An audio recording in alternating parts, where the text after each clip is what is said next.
Doctor, what should a doctor know about malpractice insurance when they're searching for their job? Well, they should know that there's different types. Every contract you sign will say malpractice insurance covered. But if you have the wrong type, you could wind up in trouble. The first one is called occurrence.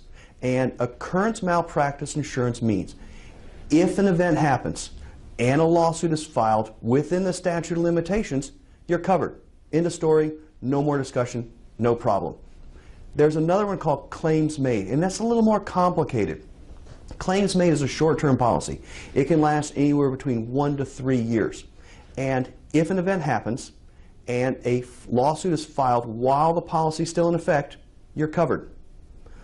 But if an event happens, the policy expires, or you quit and it's canceled, and a lawsuit is filed before the statute of limitations, you're no longer covered. You need to have then something called tail coverage, something to cover your tail. Now, in your contract, I will bet most of you it will just say malpractice insurance.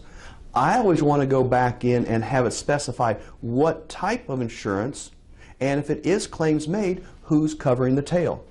Because imagine this, you're working for someone, you're not happy, or he's not happy with you, for whatever reason, you leave that employment.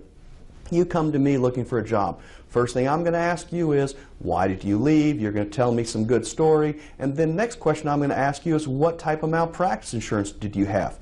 And typically you're going to say, I really don't know. And I'm going to make you go back and find out. And you're going to come back later and you might say, well, you know what? I had a claims made policy.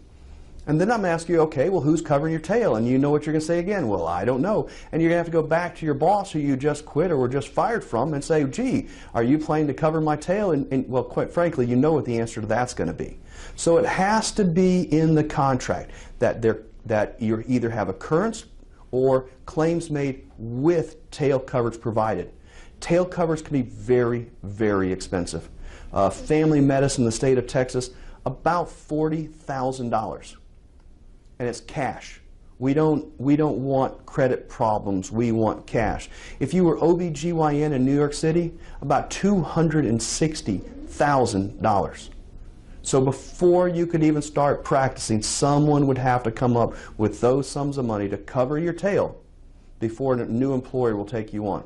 So knowing these three types is very important, and making sure that on your contract it specifies which type you have, and if you have a claims made policy, who's covering your tail.